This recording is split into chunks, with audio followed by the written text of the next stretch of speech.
Listo, yo creo que ya podemos ir empezando, ¿cierto? Juan?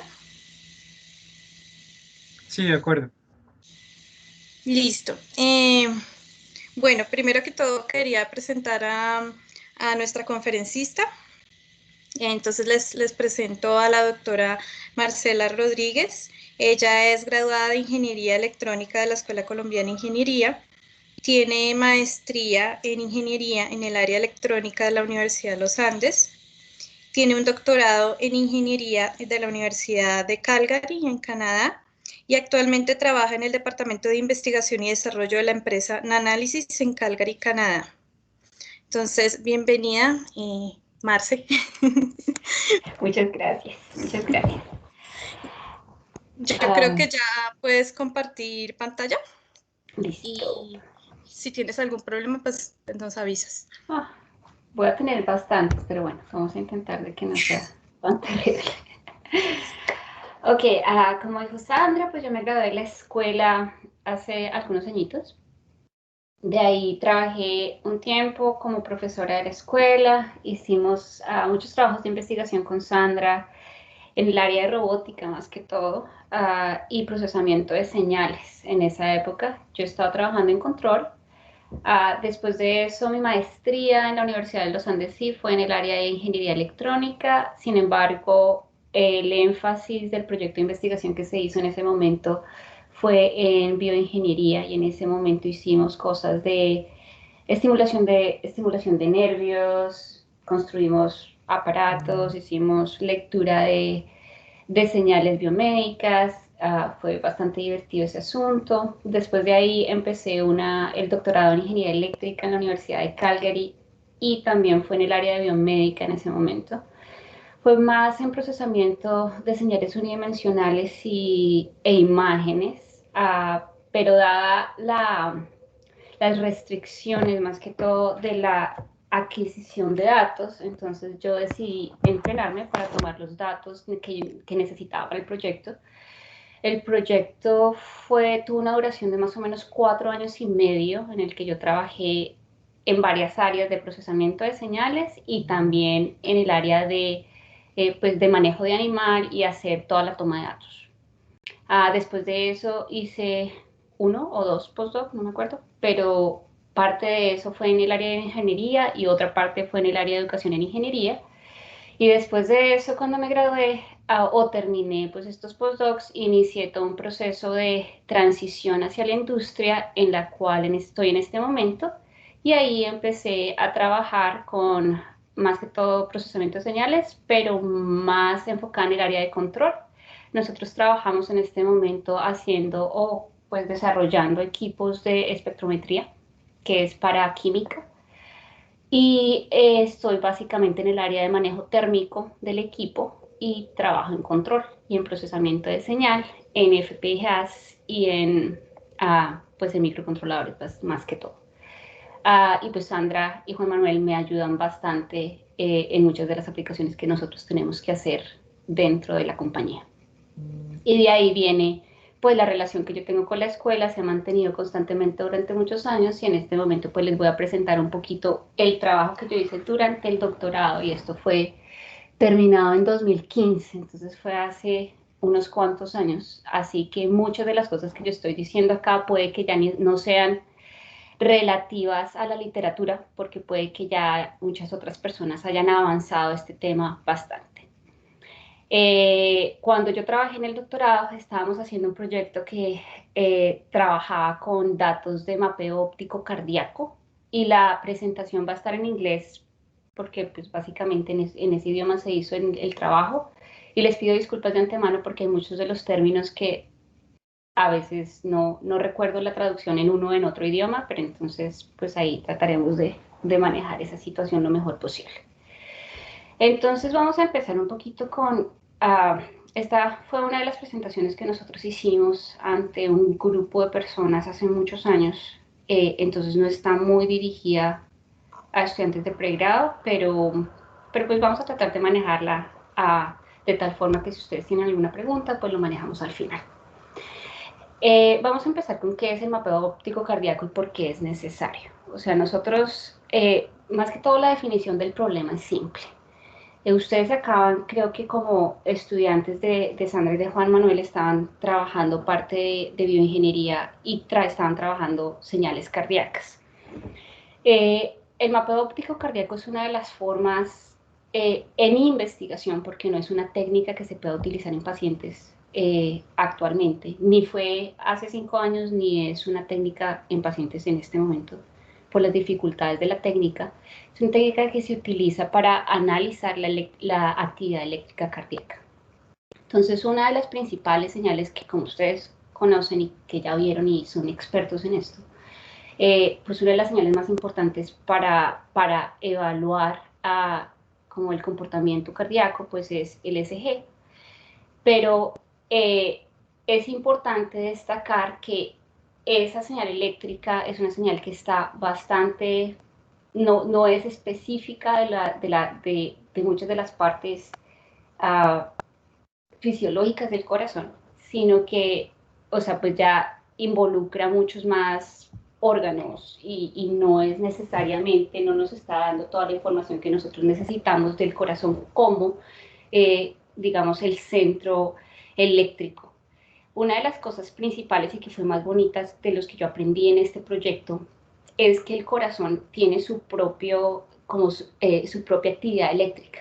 Es decir, no está basada en la actividad eléctrica del cerebro para poder producir sus señales eléctricas y para poder producir la contracción. Es un sistema eléctrico completamente separado, que para mí en ese momento fue una cuestión bastante interesante. Nosotros sabemos pues que la actividad eléctrica cardíaca básicamente viene de pues toda esta de la bomba de sodio-potasio y de los potenciales de la membrana, y que eso es lo que nosotros estamos tratando de leer y tratamos de determinar para saber, por ejemplo, si una persona tiene arritmia, qué tipo de arritmia tiene, qué tan enferma está, todo este tipo de cosas, y estas evaluaciones es las que nosotros intentamos hacer. En el mapeo óptico cardíaco lo que se estudia sinceramente es la interacción o la actividad eléctrica que está generada por células que se conocen como células que son non-pacemaker o no marcapasos.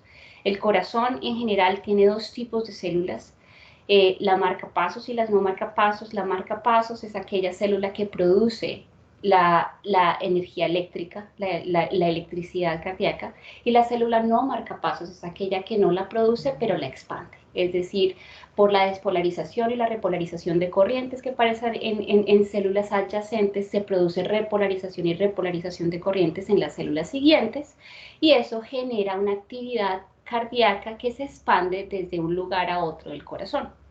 El mapeo óptico cardíaco estudia ese tipo de células y ese tipo de interacción. Es la no marcapasos o la no pacemaker. Es decir, nosotros no evaluamos el nodo sinoatrial. El nodo sinoatrial es donde se presenta o se inicia toda esta actividad eléctrica cardíaca, y esas células son bastante especiales porque son las que pueden producir electricidad y tienen digamos, un paso del nodo sinoatrial hacia el resto del corazón que tiene unas características fisiológicas y físicas importantes para que se pueda producir esa transmisión eléctrica. Pero estudiar el nodo sinoatrial como tal es bastante complicado.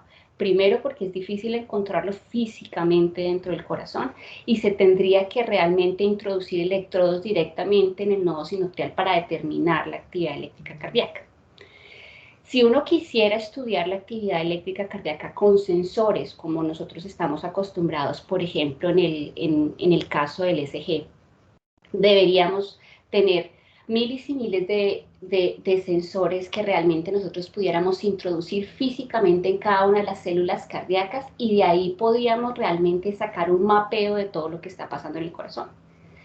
Ya esa es la primera, digamos, el problema que se genera ahí es bastante grande, es decir, cuál es la viabilidad de realmente poder evaluar toda esta energía eléctrica que pasa en todas las células cardíacas al mismo tiempo para generar un mapa de toda la electricidad que se está presentando en ese instante de tiempo en todas las células cardíacas que se pueden ver en todo el órgano. Es una pregunta que digamos es un problema muy difícil, es imposible hacerlo, porque no existen suficientes electrodos ni existe la técnica para poderlo hacer, y no es necesario. El mapeo óptico cardíaco es una técnica que utiliza señales de luz para poder, como un probe o como un proxy, para determinar esa actividad eléctrica y saber qué está pasando en el corazón. Entonces, ¿qué es lo que nosotros hacemos cuando hacemos ese tipo de técnica? Nosotros estamos evaluando potenciales de acción en las células. Y para determinar el potencial de acción, nosotros necesitamos un proxy o necesitamos un sensor que nos diga qué está pasando. Ese sensor que nosotros utilizamos son colorantes que llamamos colorantes potenciométricos, es decir, son colorantes que reaccionan al cambio del voltaje de membrana de la célula. Ellos se pegan ahí en la membrana y cada vez que hay un cambio de voltaje, porque se produce repolarización o depolarización de la célula, entonces hay un cambio en la luz que se emite por ese colorante. Y ese colorante que nosotros utilizamos en este caso se llama D4-ANEPS. Es un colorante que tiene que ser metido en el corazón o tiene que ser inyectado en el corazón de alguna manera para que se pegue, esperar un tiempo para que se pegue en las células cardíacas y ya una vez ese colorante se pega a la membrana de las células, es posible determinar qué está pasando eléctricamente en las células. Aquí es donde les digo que, digamos que mi enfoque del proyecto cambió un poco, porque iniciamos con que habían personas que habían estudiado fisiología o que eran personas que estaban en el área más de biología animal o que estaban haciendo ciertos estudios que involucraban más cosas animales, y ellos eran las personas que me daban a mí los datos. Sin embargo, cuando yo empecé esto, a hacer un experimento de este tipo toma mucho tiempo, es un experimento costoso, los laboratorios son bastante especializados. Y tener estos datos no necesariamente era fácil porque no eran, digamos que los datos no estaban siendo tomados para mi proyecto en específico. Entonces ahí fue cuando yo tomé digamos, un entrenamiento en cirugía animal para poder hacer estos experimentos. Para poder solo ingresar el colorante dentro del corazón, pues nosotros estábamos manejando modelos animales que eran de ratas. Entonces yo tomaba la rata tenía que ser inyectada con un químico que se llama heparina, creo que es en español, que es simplemente un químico que hace que la sangre no se coagule de tal forma que nosotros podamos hacer los experimentos posteriormente. Nosotros yo tomaba la rata que estaba viva, es una rata de alrededor de 300 a 500 gramos, se inyectaba en su patica con la heparina y luego de esto esperábamos 10 o 15 minutos, introducíamos la ratica dentro de un sistema de anestesia inhalada. En ese momento ya la ratica no estaba sintiendo nada, nos asegurábamos de eso, seguíamos todos los protocolos de ética que obviamente estaban aprobados por la universidad y por los estudios de la provincia de Alberta, que fue donde se realizaron los estudios.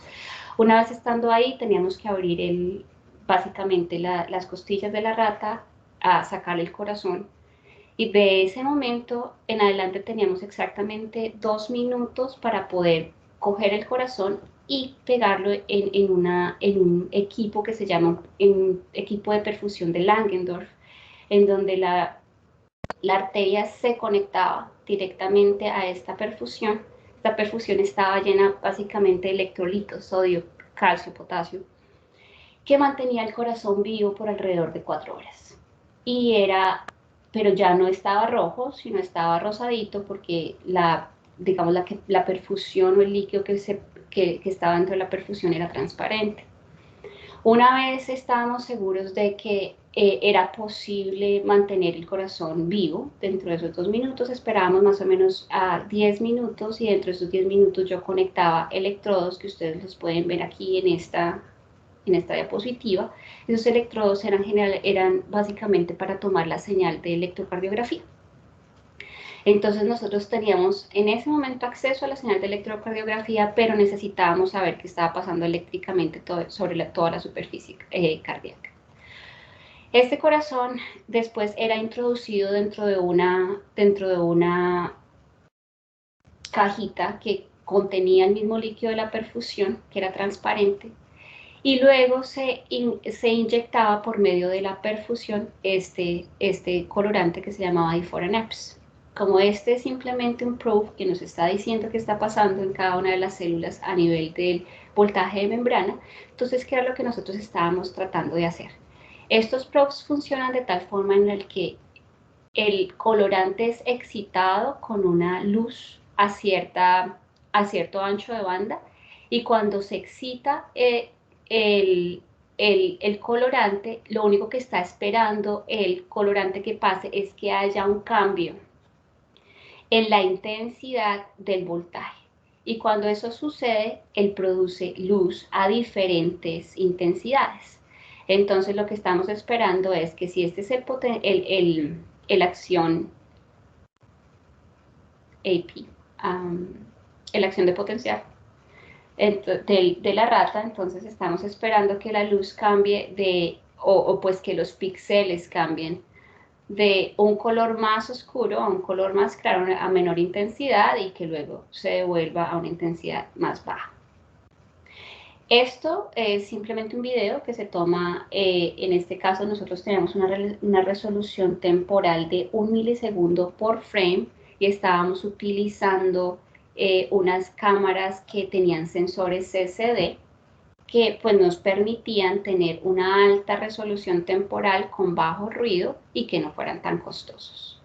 Existen otro tipo de sensores, como los sensores de LED o los sensores Siemens, todo depende de lo que uno necesite, pero para los D4NFs o para este tipo de colorante, el sensor que más funcionaba era un CCD de la calidad que nosotros teníamos. Nosotros podíamos manejar diferentes resoluciones espaciales y temporales dependiendo de lo que necesitáramos en ese momento, pero lo que más necesitábamos nosotros era la temporal para que alcanzáramos a mirar la distribución de la acción de potencial. Entonces, eso era básicamente lo que necesitábamos. Problemas que surgían acá, que obviamente pues ustedes conocen, es que obviamente nosotros estamos mirando un solo píxel acá, pero ese píxel es básicamente una representación de 2 dimensiones de un problema tridimensional. Es decir, el corazón no es en 2 dimensiones, el corazón es un órgano tridimensional, y obviamente el píxel que está tomando ahí realmente es un voxel, o es simplemente digamos, un cubito que básicamente contiene bastantes células. Entonces, la información que estamos sacando por píxel es simplemente es como un average de toda la señal que nosotros estaríamos esperando de toda esa región o de todo ese sector del corazón. No es simplemente una célula. Estamos hablando de probablemente cientos de células en un solo píxel. Entonces, más o menos eso era lo que nosotros estábamos tratando de hacer. ¿Cómo hacíamos nosotros las adquisiciones de datos? Nosotros teníamos 2 tipos de sistemas que teníamos conectados. Uno era simplemente con una cámara. Los espejos dicroicos, o no sé cómo se traduce esto al español, pero ellos básicamente dirigen la luz dependiendo del ancho de banda de la luz que necesitamos. Entonces, son filtros, básicamente filtros ópticos, en los que nos dejan pasar cierta cantidad de luz a cierto ancho de banda, y el resto de la luz la dispersan de tal forma que no estemos nosotros excitando el corazón con luz que no nos interesa.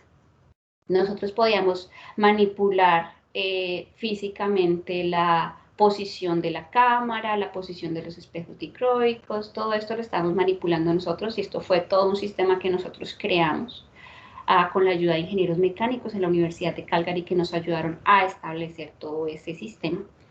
Y esto es lo que yo les comentaba acerca de la excitación y la emisión en el colorante. Entonces, básicamente nosotros estábamos excitando con una luz a este ancho de banda, nosotros sabíamos que pues, las características del colorante del D4NF nos estaban dando emisión a este ancho de banda, y cada vez que nosotros teníamos una modificación del potencial de membrana, entonces nosotros teníamos un movimiento y nosotros podíamos determinar cuál era la acción de potencial dependiendo del movimiento que tenía en luz esa señal. Nosotros también podíamos tomar videos o señales con dos tipos de cámaras o con dos cámaras actuando al mismo tiempo.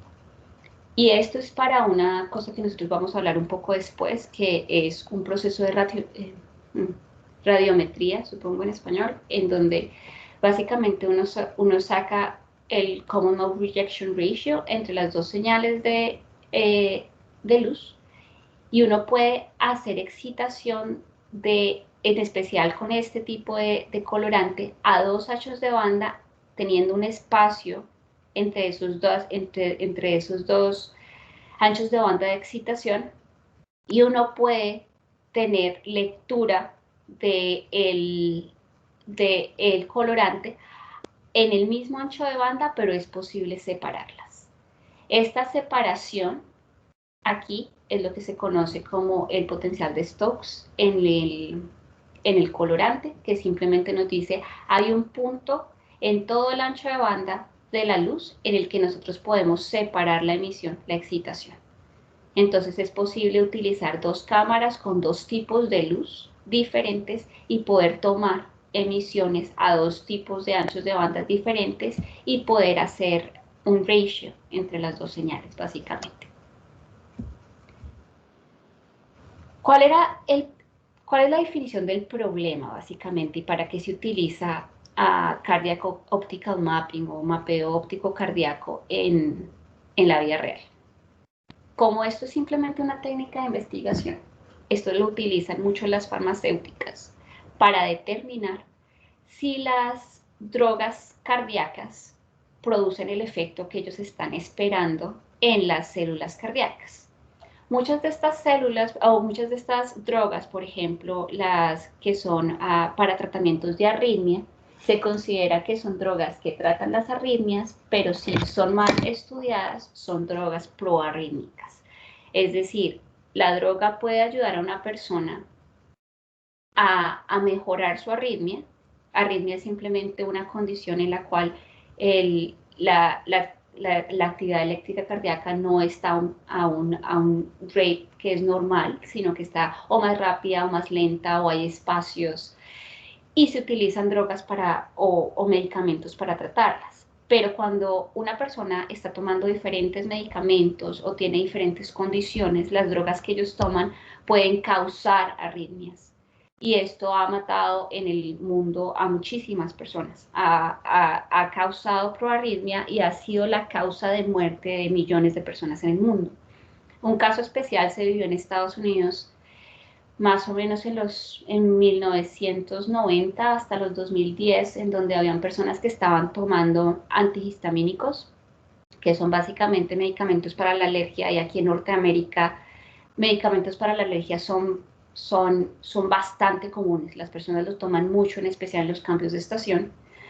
Y estas personas estaban tomando estas drogas y al mismo tiempo estaban tomando drogas para la arritmia, y resultó que las drogas interactuaban entre ellas, causaban una arritmia mucho mayor y las personas estaban muriendo de problemas cardíacos y no podían encontrar el porqué.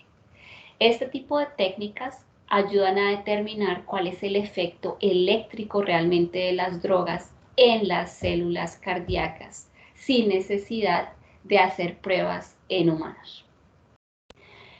Y esa es básicamente la razón por la que se sigue estudiando este tipo de técnicas, porque es posible determinar el efecto de drogas, y no solo de drogas cardíacas, sino de cualquier otra droga, y cuál es el efecto en el sistema cardíaco, que es importante. La principal desventaja del mapeo óptico cardíaco para el estudio de esta actividad eléctrica es que existen artefactos de movimiento que se producen porque el corazón está latiendo, básicamente. Mientras nosotros estamos tomando el video, aquí está el corazón dentro de una camarita que está llena de líquido, obviamente, y hay bastantes cosas que se hacen para tratar de minimizar el movimiento del corazón. Una de esas cosas es pues simplemente una restricción mecánica en donde se pone aquí una bombita que tiene aire y trata uno de inflar esta bomba lo suficiente tanto que el corazón se pegue a esta superficie frontal que es básicamente transparente y acá se está tomando toda la señal. Y eso pues disminuye un poco la torsión que pasa dentro de la cámara por el movimiento cardíaco. Recuerden que el corazón está vivo en este momento y está latiendo. Entonces se está produciendo contracción y relajación del músculo y pues va a haber movimiento. Entonces, digamos que esos artefactos de movimiento en nuestros píxeles a nivel de señal se ve como que si se está moviendo el corazón de un lado para otro y si se está contrayendo y relajando, pues obviamente nosotros en un mismo píxel vamos a estar viendo diferentes regiones del corazón. Y implica que nosotros vamos a estar en un instante de tiempo, vamos a ver cierta cantidad de células que estaban aquí y digamos que su average de señal era cierto valor, pero después cuando pasamos aquí al instante número 2 de tiempo, entonces por el movimiento, pues nosotros vamos a estar visualizando una región completamente diferente y la señal va a ser diferente. Aquí hay simplemente más o menos una pequeña descripción de lo que pasa. Lo que nosotros esperaríamos es la señal negra, pero cuando hay contracción, pues obviamente la señal se va a ver va a haber una distorsión de la señal por causa del movimiento de la contracción y en vez de ver esta señal tan bonita que nosotros tenemos acá, vamos a ver una señal completamente distorsionada. Entonces, no solo es aunque el movimiento, que es lo que nosotros llamamos gross motion, es lo que causa principalmente los artefactos de movimiento, existen otras fuentes que pueden ser la causa de los artefactos de movimiento. También vamos a tener diferente luz recibida en el sensor, que es importante tenerlo en cuenta. Vamos a tener lo que yo les decía, el volumen del tejido que nosotros vamos a estar evaluando es completamente diferente de un momento al otro. Vamos a tener reorientación. Y otra cosa que es importante, que es de la técnica y no tanto de que el corazón esté latiendo, es que muy seguramente, dependiendo de cómo se esté llevando a cabo el experimento, el colorante no va a ir a todas las regiones del corazón de la misma manera. Es decir, nosotros vamos a tener no uniformidad en la concentración de colorante en diferentes regiones del órgano. Y eso implica que nosotros vamos a tener mayor intensidad o menor intensidad en diferentes regiones del corazón y eso se tiene que tener en cuenta para el análisis de la señal. También, pues obviamente, si hay una región que está completamente cargada de colorante, pues la región puede morir, básicamente, porque la membrana no va a reaccionar a eso. El impacto del proyecto en general se veía desde diferentes partes. Se podía evaluar básicamente la acción de potencial, que era lo más importante del proyecto y que es lo más importante en por qué se usa este tipo de técnica a nivel farmacéutico. Se podía utilizar para evaluar la duración de la acción de potencial, que es uno de los términos más importantes que yo me imagino que ya todos ustedes lo han evaluado y lo han leído. Es básicamente una distancia en tiempo que corresponde a diferentes porcentajes de la intensidad, pero básicamente los más importantes son la duración al 90% y al 70% de la señal.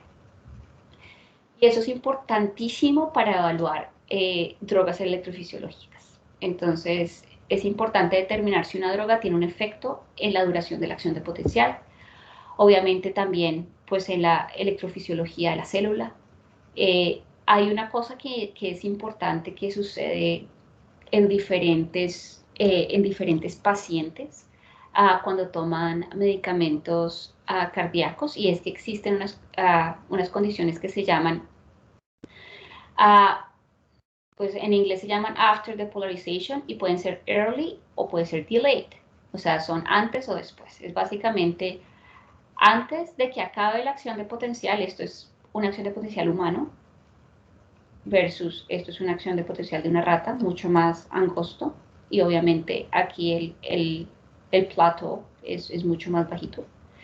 Pero entonces se producen estas oscilaciones de señal antes de que finalice la acción de potencial o ya cuando está finalizada. Y esto genera arritmias, básicamente. Entonces es importante cuando se están haciendo estudios electrofisiológicos que se evalúen estos dos parámetros. Y lo otro es qué tan diferentes son la duración de acción de la duración de la acción de potencial en diferentes regiones del corazón.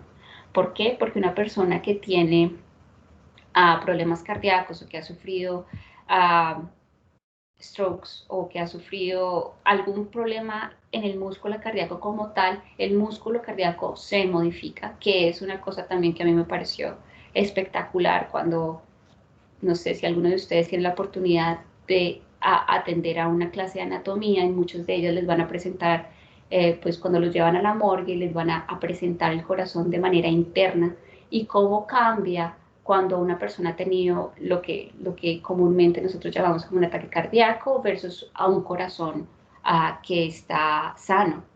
El corazón, realmente las estrías del corazón desaparecen muchas veces cuando hay problemas cardíacos, y eso cambia completamente la forma en que la electricidad se distribuye dentro o a través del músculo.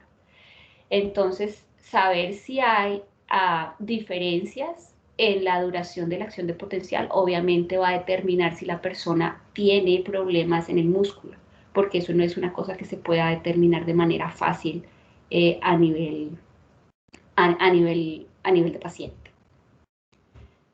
Entonces, existen diferentes técnicas que se pueden utilizar para quitar esos, o sea, el principal problema era cómo hacemos nosotros para eliminar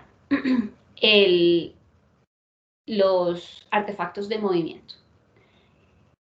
Existen diferentes técnicas, y una de las técnicas más utilizadas en el mundo cuando se utiliza este tipo de técnicas es utilizar otro tipo de drogas que básicamente eliminan la contracción cardíaca. Entonces, eso es malo desde el punto de vista que esas drogas tienen un efecto directo en la duración de la acción de potencial, eso sí he comprobado, pero además pues elimina completamente digamos que la naturaleza como tal del proyecto. Es como si nosotros estamos evitando que el corazón se contraiga, entonces nosotros estamos eliminando la posibilidad de entender qué es lo que realmente está pasando en diferentes regiones del corazón al mismo tiempo. Estamos facilitando el problema de la técnica, pero al mismo tiempo estamos limitando la cantidad de información que vamos a recibir del estudio. Entonces, la idea de todo este proyecto era tratar de eliminar esos artefactos de movimiento sin utilizar esas drogas que eliminan la contracción del corazón, de tal forma que nosotros pudiéramos determinar o pudiéramos concluir que cualquier medición que nosotros estamos haciendo realmente tenía una razón de ser y está completamente relacionada con la electrofisiología real del corazón. Entonces, una de las primeras técnicas que se utilizan es como la ratiometría, es simplemente un ratio entre las dos señales, y se requieren las dos cámaras que yo había mostrado anteriormente. En el momento en que yo hice este proyecto, se habían hecho bastantes estudios. Yo creo que llevaba alrededor de 2 décadas este tipo de estudios de radiometría, y básicamente se hacían de tal forma en el que ellos decían, ok, nosotros estamos adquiriendo luz a 2 anchos de onda diferentes, y lo que ellos decían en la mayor cantidad de estudios y los que más se utilizaban a nivel de background en ese momento era que los artefactos de movimiento realmente tenían la misma forma, se asumía que tenían la misma forma cuando se estaban hablando de los dos anchos de banda en ese momento. Nosotros empezamos a hacer el estudio asumiendo lo contrario. diciendo, es probable que los dos anchos de banda de luz que nosotros estamos recibiendo estén tomando artefactos de movimiento que son diferentes. Y la primera pregunta es, ¿por qué van a ser diferentes si el movimiento es el mismo? Y ahí vamos a la lista número 2 que yo tenía de los artefactos de movimiento. El artefacto de movimiento no es solo generado por el movimiento físico del corazón, dado que está contrayéndose y relajándose, sino que además nosotros tenemos otro tipo de problemas que involucran también esos artefactos de movimiento. Entonces, lo que hicimos fue generar un nuevo modelo matemático que explicaba esos artefactos de movimiento y hicimos una evaluación estadística que en ese momento no existía casi, acerca del cálculo de la duración de acción de potencial cuando nosotros utilizábamos este tipo de técnicas. Entonces la definición es bastante sencilla. Nosotros sabemos que nosotros estamos metiendo o estamos introduciendo un colorante a la preparación, es decir, a todo este corazón que está siendo perfusionado o que está haciendo, sí, que está en este proceso de perfusión en el aparato de Langendorf, y que dado que eso sucede, la mayoría del colorante que queda ahí no va a actuar como un proxy del potencial de membrana, sino simplemente va a producir luz porque está pegado a cualquier lugar de la célula e igual va a tener una reacción con la luz que nosotros estamos utilizando de excitación. Entonces eso es lo que nosotros llamamos fluorescencia básica. La fluorescencia básica simplemente nos dice, ahí usted no tiene nada de información, es simplemente es la respuesta de las células y del colorante a la luz de excitación. Y la fluorescencia fraccional es básicamente, por lo que nosotros estamos interesados, es la que nos va a cambiar porque existe un cambio en el potencial de membrana.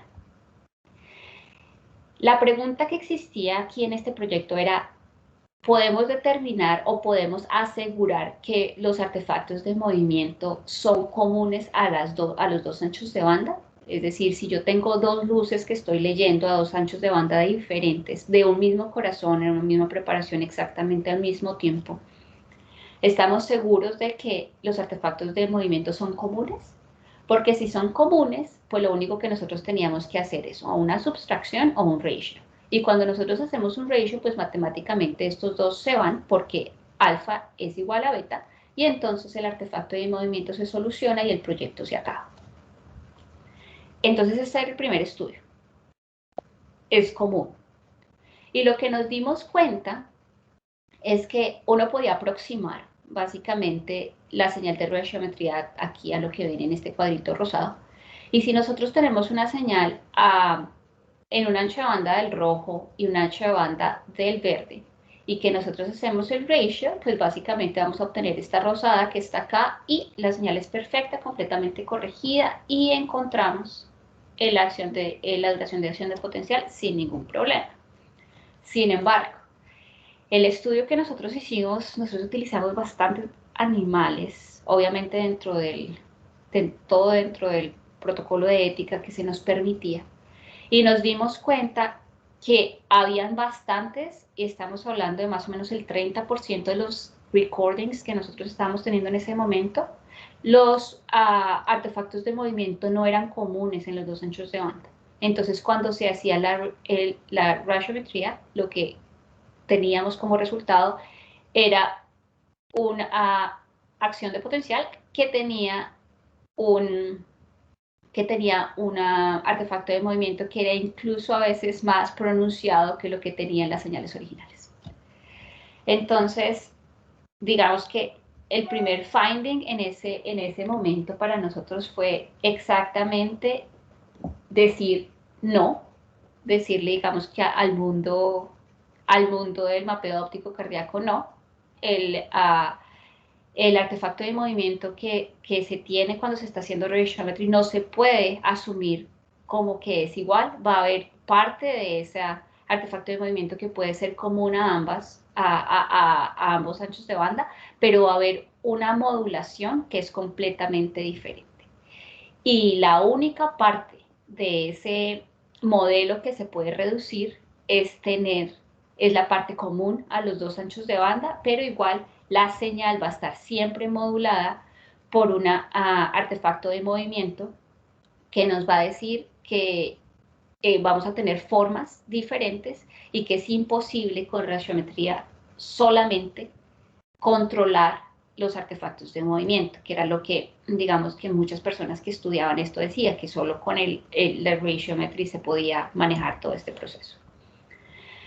Entonces, digamos que ese fue el primer estudio, fue decir, no es posible controlar los artefactos de movimiento solo con esta técnica, pero siempre, y como todos ustedes saben, y muy seguramente Juan Manuel y Sandra siempre les piden, ustedes tienen que hacer un assessment de la técnica que están utilizando para determinar si funcionó o no lo que ustedes estaban tratando de hacer. En este caso, siempre, digamos que este tipo de técnicas se evalúan de manera estadística, haciendo muchos experimentos, pero todo tiene que estar comparado con un gold standard, básicamente. Entonces, ¿cuál es el gold standard de aquí? Si pues la pregunta es válida, es decir, ¿cómo vamos a decir cuál es la duración de acción de potencial que estamos esperando si no tenemos, los corazones son diferentes, las ratas son diferentes, los experimentos como tal son diferentes? ¿Cuál es el gold standard? Para este tipo de experimentos se utilizan esas drogas de las que yo les comenté antes, que básicamente eliminan la contracción cardíaca, eliminan la contracción muscular. Y esas drogas esa droga que nosotros utilizamos, que es la más utilizada dentro de este tipo de estudios, se llama blebistatin. Entonces, uno tiene que hacer perfusión de esa droga y después de cierta cantidad de tiempo, el corazón va a dejar de latir y entonces uno puede evaluar la duración de las acciones de potencial de una manera mucho mejor. Entonces, a principio, aquí este slide simplemente les está diciendo cuál es el protocolo de adquisición de datos. Nosotros empezamos 20 minutos después. El start es básicamente aquí donde nosotros pegamos el corazón al aparato de perfusión de Langerdof. 20 minutos después añadimos el colorante y después nosotros podemos empezar a tomar datos. Entonces, esta primera línea aquí nos está diciendo, aquí tomó el primer video. Esta segunda línea aquí nos está diciendo después de 10 minutos, aquí tomó el segundo video. Luego de 40 minutos de terminar aquí, nosotros añadimos el bloqueador. Nosotros lo llamamos un motion blocker, que es básicamente este blebistatin. Ahí se añadió. Y después de cierta cantidad de tiempo, que en general, si recuerdo bien, era más o menos 15 minutos, el corazón empezaba a disminuir como el latido, la contracción. Después de 10 minutos después de eso, la contracción básicamente ya no existía. Después de agregar el blebistatin, básicamente el corazón después de 1 hora ya era inviable, ya tocaba empezar con otro nuevo corazón. Aquí lo que logramos es básicamente que únicamente solo se evaluaron píxeles en donde el artefacto de movimiento era similar, y cuando eso sucede, si el artefacto de movimiento es similar en las dos anchos de banda y se realiza en este caso en dos videos diferentes, si se hace ratiometry, se está evaluando el hipotexaje duración de acción de potencial al 70%, entonces obviamente la desviación de esas duraciones es mínima, diciendo que básicamente si se utiliza ratiometry y si se utiliza dentro de píxeles que presentan la misma deformación o similar deformación en dos anchos de banda diferentes, entonces se puede corregir. Uno puede ver que con blebistatin había un poco más de esparcimiento en los resultados, básicamente estaban más separados, más separación. Entonces digamos que esto fue ok, muy bien, otra cosa que nosotros dijimos es, ok, nosotros podemos corregir, no necesariamente el artefacto de movimiento tiene que ser exactamente el mismo, simplemente puede llegar a ser en la misma dirección, pero con diferente amplitud, y nosotros podíamos corregir por eso. Entonces, digamos que esta parte del proyecto dijimos, es posible hacerlo siempre y cuando exista la restricción de que el artefacto de movimiento es similar, va en la misma dirección, pero no es posible corregir para todos los píxeles. Entonces, ¿qué hacer con todos esos píxeles que no existen, en que no se puede hacer la corrección? Ahí es cuando entra una parte del proyecto que es basada básicamente en procesamiento de imágenes. Entonces aquí, esto fue, obviamente no lo inventamos nosotros por primera vez. Habían muchos grupos que estaban trabajando en diferentes tipos de estudios que utilizaban primero la determinación de cuánto se había movido cada píxel, y después de eso pues había que hacer el registro de la imagen. Entonces, habían hasta ese momento muchos grupos que estaban, por ejemplo, utilizando templates, simplemente sacaban como una máscara de la región que a ellos les interesaba, manualmente se seleccionaban regiones o se ponían landmarks o puntos de importancia que fueran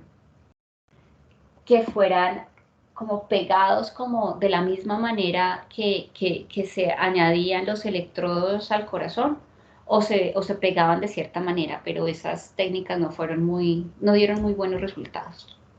Entonces nosotros tratamos de hacer una determinación del movimiento sin necesidad de utilizar landmarks que fueran adicionales al corazón, es decir, tratábamos de no, porque al introducir landmarks o al introducir puntos o pegarles cosas al tejido, pues el tejido se dañaba. Entonces tratábamos de no hacer eso, entonces todos tratamos de hacerlo de manera automática. Nosotros empezamos utilizando unos métodos que en ese momento eran adecuados, y supongo que ahorita ya no tanto, porque pues han pasado bastantes años y se han hecho muchas mejoras en el procesamiento de señales e imágenes.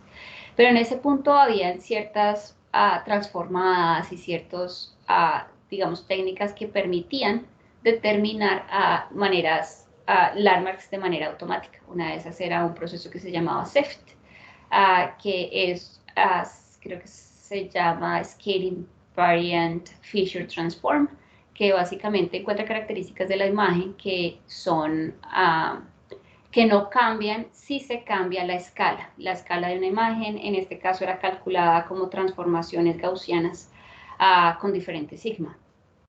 Y eso era lo que nosotros tratábamos de determinar. Cada uno de los puntos que ustedes ven ahí eran unos landmarks que detectaba nuestro sistema, y cada uno de esos puntos estaba descrito por un vector de gradientes que determinaba cuál es el cambio de la intensidad alrededor de ese punto, y básicamente si uno comparaba los gradientes en dos imágenes diferentes, uno lograba determinar el movimiento de la imagen. Entonces, después de que uno trataba de hacer toda esa determinación, digamos que ese fue uno de los que mejores resultados nos dio, pero nosotros utilizamos otros, y espero que después de esta diapositiva presentemos eso. Hasta ese punto nosotros podíamos determinar básicamente cuál era el movimiento de la imagen a través del tiempo, pero pues teníamos que corregir por ese movimiento, y entonces ahí venía toda esta parte del registro de la imagen. El registro se había hecho también a manera teórica en muchos estudios que se han presentado hasta ese momento, pero muchos de ellos estaban tratando de utilizar métodos globales, que es imposible porque en el caso del corazón, cuando el corazón se contrae, no todas las regiones se mueven de manera similar. Entonces, esa era una de las cosas que teníamos que hacer, y teníamos que obviamente determinar que el registro fuera tal que no estuviera dañando la imagen en los bordes, cosas por el estilo, y teníamos que determinar realmente que no, o sea, que el resultado final de este proyecto no era corregir la imagen, sino era que nosotros pudiéramos determinar que los potenciales de acciones se habían corregido y que podíamos determinar duraciones sin modificar o sin agregarle disturbances a la señal.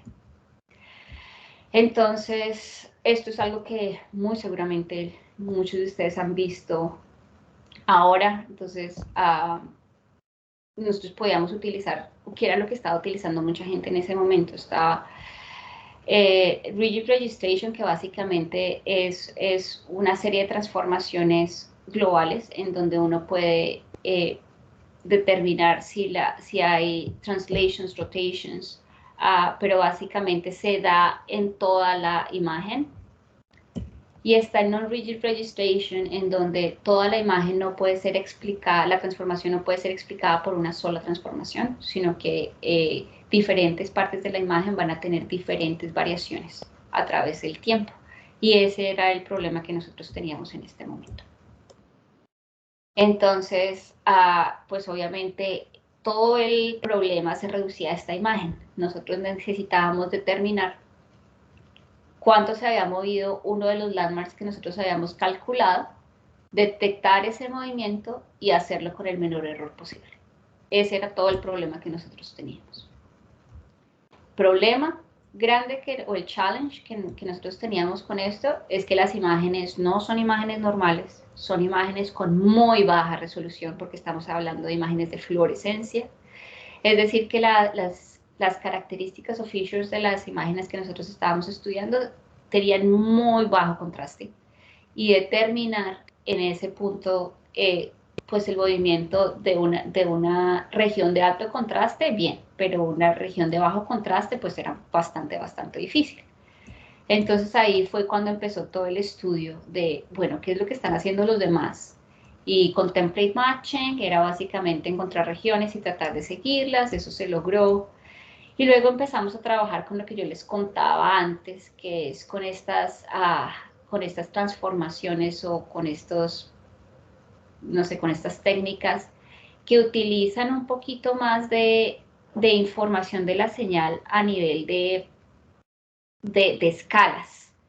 Entonces uno genera simplemente un espacio de escalas en donde uno modifica la misma imagen muchísimas veces con la utilización, en este caso, de filtros gaussianos y en este caso con la aproximación de filtros que se llaman box filters, que ellos básicamente, esto se llama speed up robust features, y es muy parecido, así, muy parecido. Simplemente que el cálculo es muchísimo más rápido porque la aproximación de los filtros se hace con box filters en vez de hacer el cálculo completo de todas las imágenes. Porque todas estas escalas se producen para cada imagen y cada video puede tener miles de frames. Entonces, si nosotros estamos procesando un video con muchísimos frames, y este cálculo se tiene que hacer, digamos, 64 veces por cada frame y tenemos 1000 frames, pues el cálculo se vuelve bastante lento.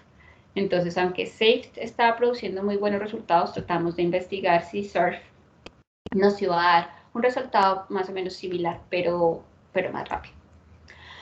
Se evaluó y logramos hacer cálculo de landmarks con los dos scale space. Los dos producían descriptors básicamente, que eran simplemente vectores que hacían digamos que contenían la información alrededor del punto que nosotros estábamos evaluando. En el caso de SURF, el vector era de 64 posiciones, en el caso de SIFT era de 128 posiciones. Pues obviamente SIFT tenía más información que SURF, pero este daba muy buenas informaciones de gradientes, simplemente que en este proyecto y por la calidad de imágenes que nosotros teníamos, no nos produjo tan buenos resultados como SEFT, entonces nosotros seguimos usando SEFT.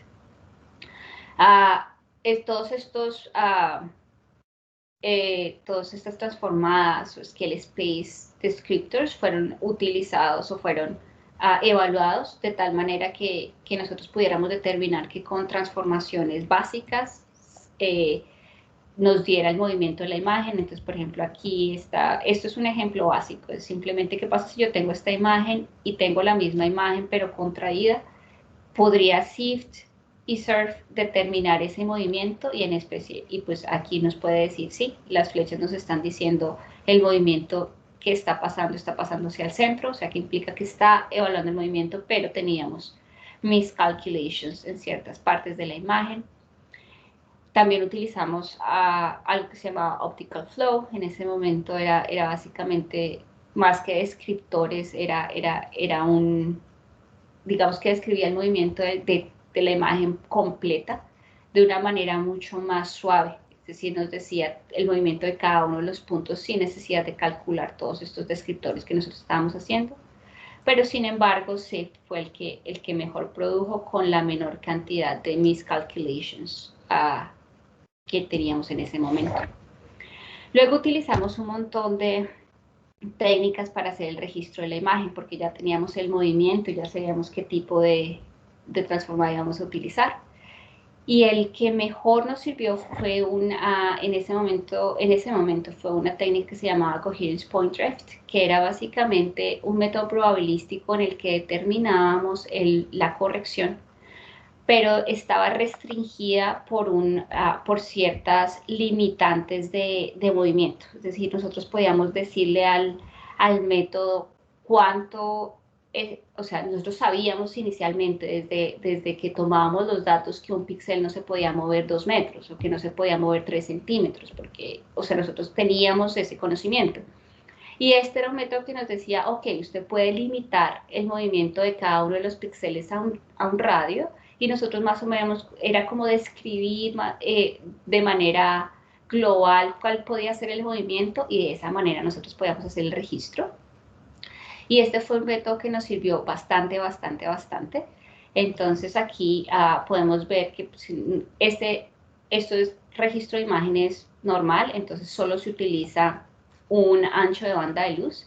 Entonces aquí podemos ver 3 ejemplos con la corrección. Entonces podemos ver que sí existía diferentes tipos de artefacto de movimiento y se pudieron controlar de manera adecuada utilizando el registro, utilizando CPD como una de las técnicas y utilizando SIFT para calcular el movimiento. Luego de eso nosotros dijimos, o sea, si nosotros ya tenemos trabajando el registro de imágenes y ya tenemos trabajando nuestra técnica de ratiometry, ¿por qué no las mezclamos? Que era algo que tampoco se había hecho antes, seguramente porque pues no habían tenido una persona simplemente dedicada a hacer eso. Entonces nosotros lo hicimos, y en este caso podemos ver 2 ejemplos bonitos en donde se tienen artefactos de movimiento en las imágenes.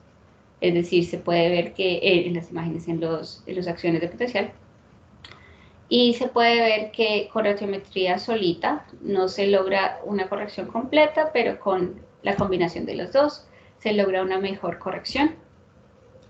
No es el caso para todos los píxeles, obviamente hay píxeles que se corrigen solitos con ratiometry, pero muchos de ellos, lo importante de esta evaluación era ver que si nosotros lográbamos corregir con ratiometry, cuando corrigiéramos además con registro de imágenes, pues que no se produjera un efecto contrario, es decir, que no estuviéramos dañando las acciones de potencial simplemente porque estamos introduciendo una nueva técnica. Entonces, básicamente, este es como el resultado de todo.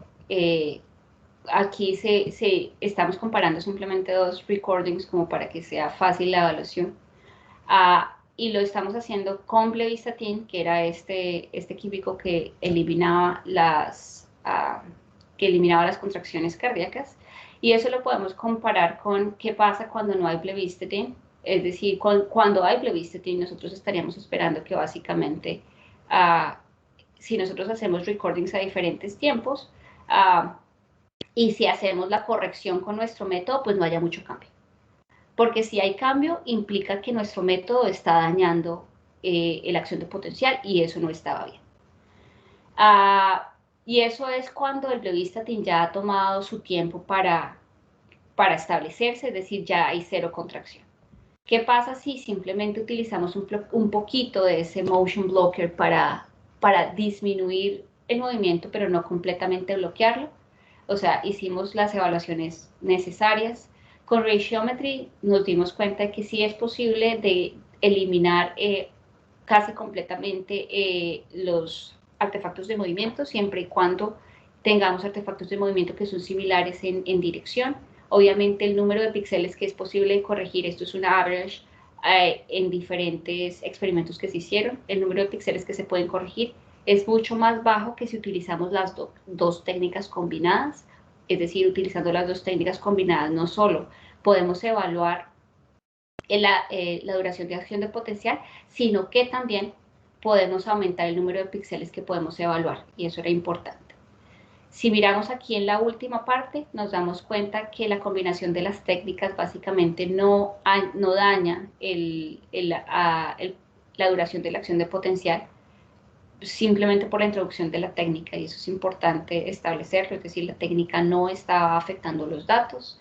Y cuando se utiliza un poquito menos de concentración de Levistatin, en este caso que es el motion blocker, pues obviamente la corrección es impresionante porque se están utilizando la técnica de restricción mecánica, más ratiometría, más registro de imágenes, más estamos utilizando cierta cantidad de motion blocker. Entonces, pues obviamente esto sería lo mejor, pero el problema es que controlar la acción de Blebistatin es básicamente complicada, es casi imposible.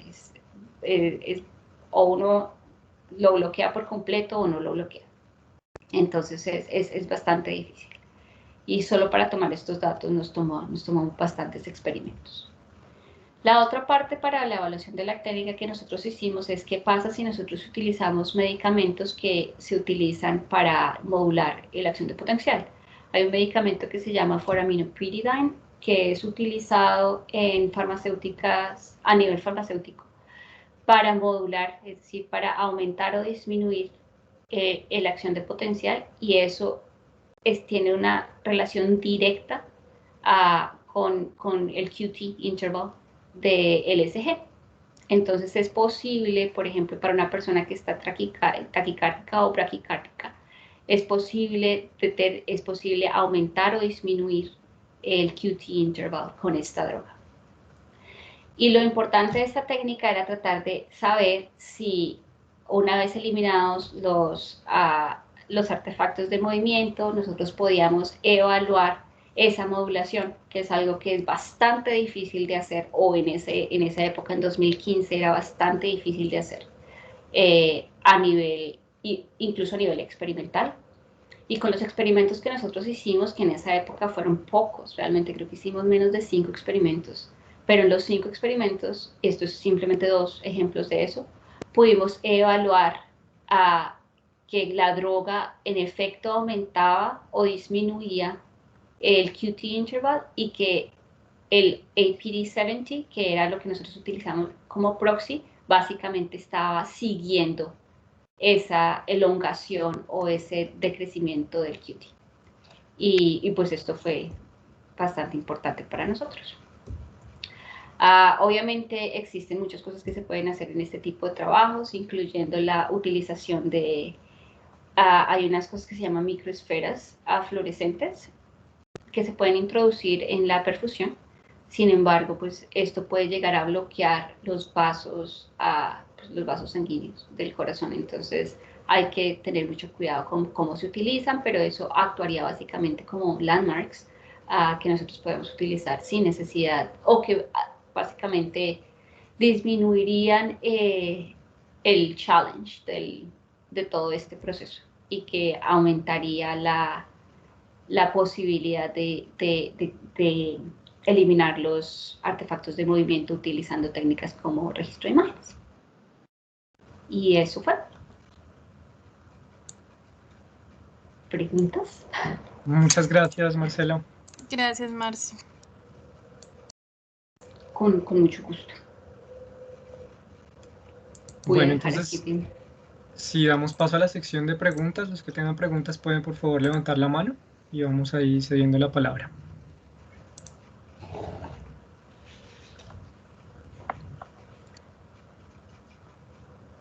Oh, mi Dios, 0 preguntas. Ese era mi mayor problema cuando dictaba clase, era ese. Por eso lo dejé. ¿Que no te hicieran preguntas o que te Que no hicieran me hicieran demasiadas? preguntas. Que no me hicieran preguntas, porque si no hacen preguntas es porque no entendieron nada.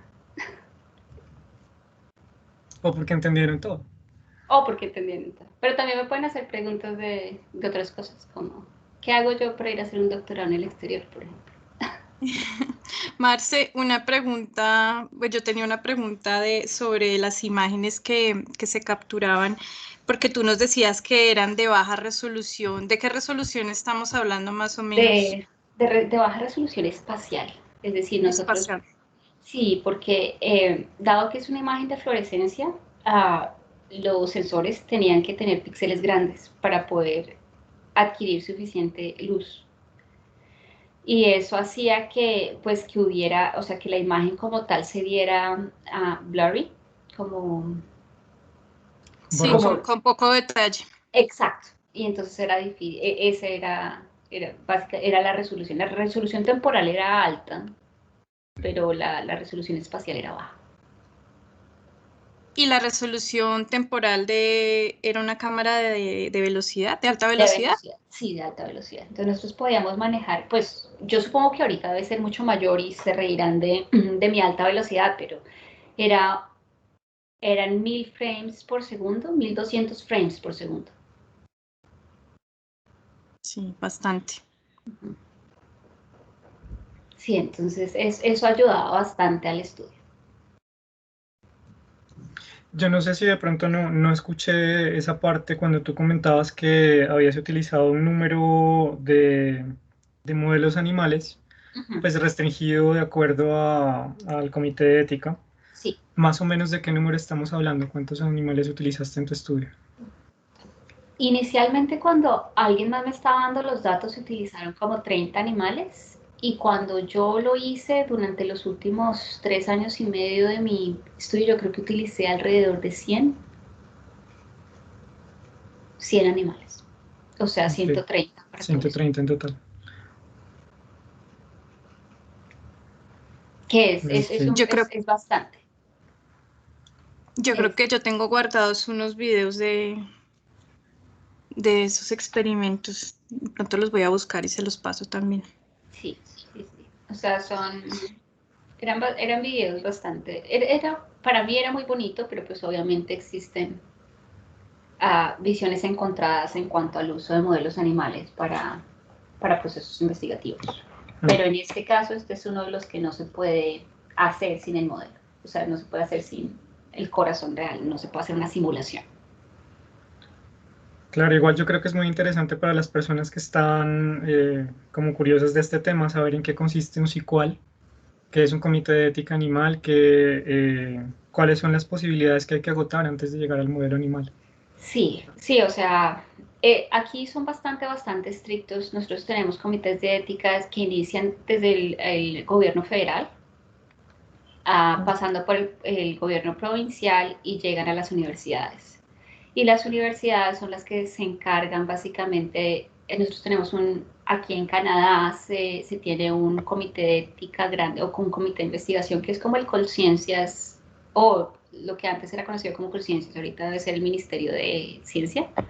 Ujú. Nosotros tenemos una entidad que se llama ENSER, que es como un Instituto Nacional de Investigación y Desarrollo. Y y pues ellos tratan de limitar obviamente la cantidad de modelos animales que se hacen y tienen unas guías que todos tenemos que cumplir antes de incluso pasar la solicitud de estos modelos. Obviamente también tener un modelo animal es costosísimo. Nosotros aquí pagábamos, por cada una de las ratas que nosotros utilizábamos, se pagaban alrededor de 40 a 50 dólares. Y y eso más la comida, más las personas que se encargan de ellas, o sea, nosotros cada rata nos salía alrededor de unos 250 dólares por mantenerlas una semana para poderlas utilizar. Sí, bastante costoso.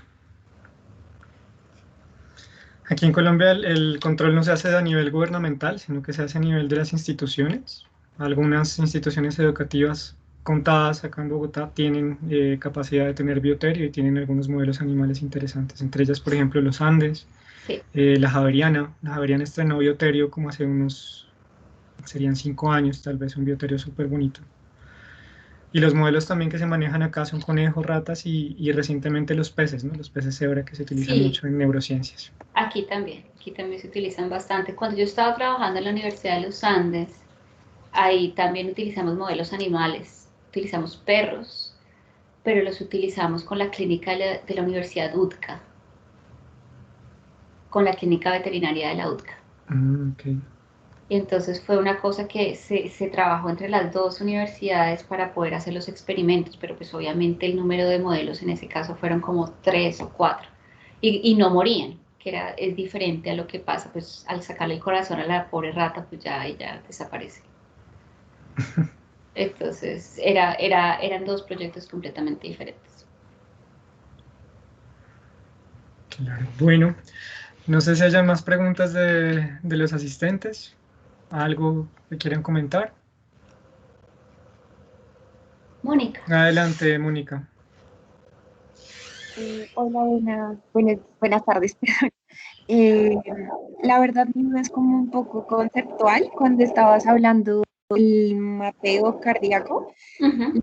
la variable del B4-NEP, o sea, esa variable, ¿cómo se mide? La verdad no desconozco completamente acerca. Ok, eso es el D4-NEPS es un colorante. Entonces, ese colorante no sé si ustedes han visto el azul de metileno, es como los colorantes de comida, básicamente.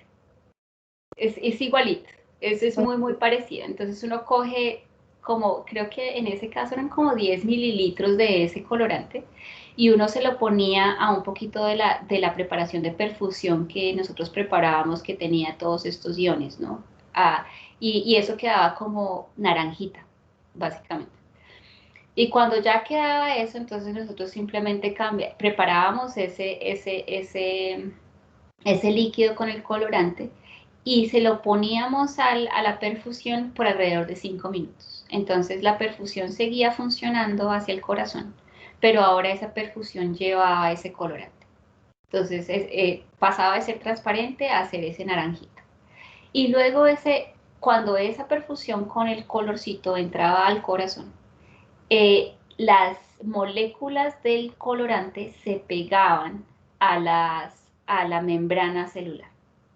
Ellas se pegan ahí y no me preguntes cómo, porque esto es un poco más químico que otra cosa, pero digamos que la estructura química del colorante prefiere la localización de la membrana celular y se pega ahí.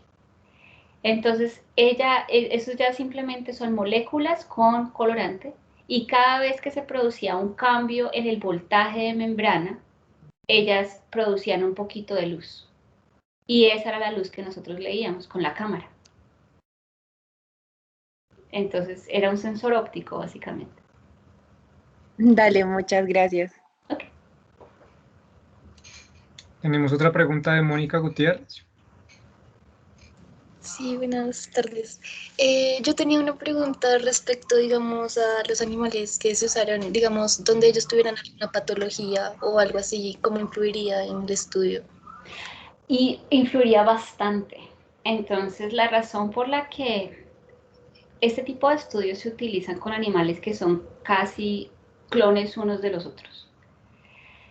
Entonces, es importante, no se puede, digamos que nosotros no utilizamos cualquier rata o una rata que haya sido utilizada en un estudio o algo por el estilo, no. Este tipo de estudios siempre utilizan animales que uno pide con ciertas características y son, yo no me acuerdo muy bien cuál era el nombre de estas ratas, pero uno llamaba al breeder,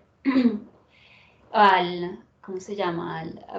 Había una ¿Al creador? al creador, exacto. Había una institución que quedaba cerca a Calgary en esa época. Uno los llama y les dice, necesito tantas ratas de tal característica. Y la mayoría de los estudios utilizan 2 o 3 tipos de ratas, o sea, no es que tengamos una variedad. Pero uno utiliza tipo de rata que utilizan los demás en el mundo para hacer este tipo de estudios. Y esas ratas vienen perfectamente protegidas, ellas nunca ven el exterior, ellas tienen exactamente la misma carga genética todas las ratas. Entonces es básicamente tratando de limitar esa diferencia, o que si una estuvo enferma o que si la otra estuvo mejor o que si comió menos o más. No, ellas vienen estandarizadas básicamente. Esto es casi que yo tengo que planear que yo voy a hacer un experimento en 4 semanas y entonces ellos empiezan a producir las ratas esta semana. Pero sí, tendría mucho efecto, porque si la rata está enferma o tiene algún problema cardíaco, pues obviamente mis resultados no serían válidos.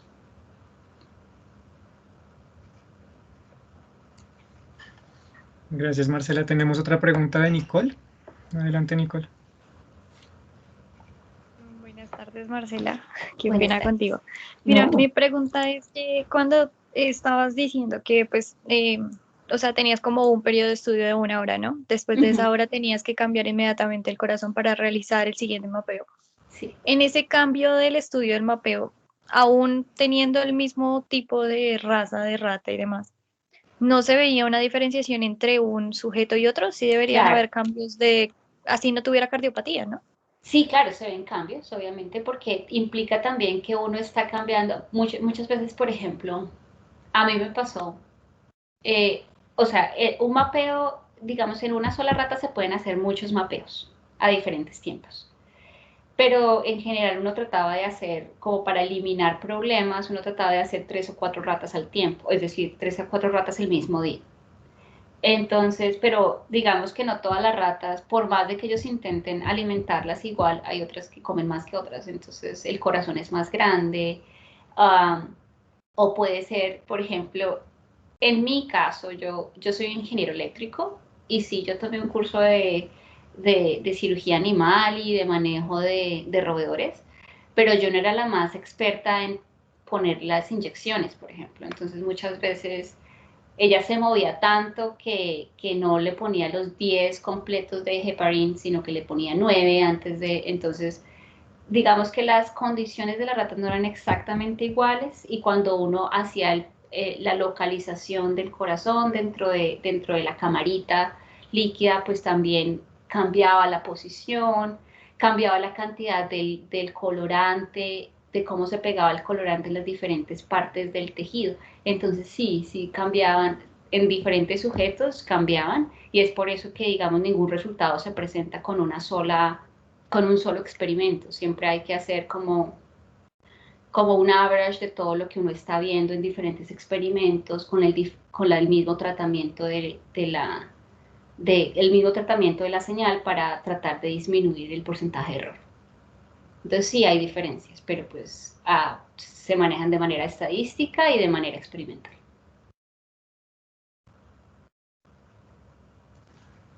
Listo, tenemos una pregunta de Sara López. Dice, me gustaría saber lo que tú dijiste, Marcela, cómo llegaste a estudiar en el exterior y a trabajar en Calgary. ¿Cómo llegué a estudiar en el exterior? Entonces, todo empezó porque yo tenía este gran sueño de que cuando yo hiciera mi doctorado iba a lograr ser una científica reconocida y todo iba a ser bonito.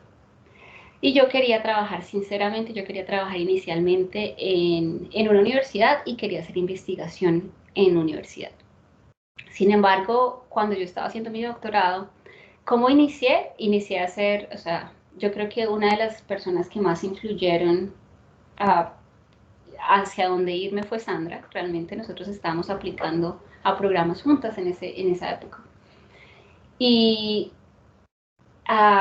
inicialmente yo quería irme para Norteamérica. ¿Por qué? No sé, fue una decisión personal. Después me di cuenta que probablemente no hubiese sido la mejor idea, pero apliqué a muchas universidades, la mayoría de ellas estatales, porque eso, primero, pues disminuía el valor de la matrícula, y segundo, podía aplicar a becas de diferentes lugares. ¿Cómo llegué a Calgary? Fue una de las primeras que me mandaron una carta de aceptación, básicamente. Mi consejo: busquen siempre universidades en las que no les cobren no les cobren cómo se matrícula, que no haya en el caso de Canadá, por ejemplo, los programas de doctorado, uno no tiene que pagar por hacer un programa de doctorado, a uno le pagan por hacer un programa de doctorado. En Estados Unidos, pues obviamente las universidades tienen mucho más reconocimiento a nivel mundial, pero uno tiene que pagar una matrícula bastante elevada, a nivel de los 35, 40 mil dólares, si no son semestrales anuales, para poder estudiar. Eso no sucede, por ejemplo, en Canadá. Entonces esa fue una de las decisiones que también ayudaban, que ellos le pagan a uno por poder hacer su programa. La decisión entre Europa y Norteamérica también está en, pues, como el enfoque que ellos le dan al proceso de estudios. En Europa muchas veces no hay clases. Los programas tienden a ser más cortos, de 3 años, mientras que en Norteamérica tienden a ser de 4 a 5 años. Entonces muchas de esas cosas afectaron. ¿Qué tan lejos estaba yo de Colombia? También afectó el idioma. Yo estaba muy limitada porque yo solo podía tomar programas en inglés, básicamente. Yo no podía hacer francés porque no sabía francés, no podía hacer alemán.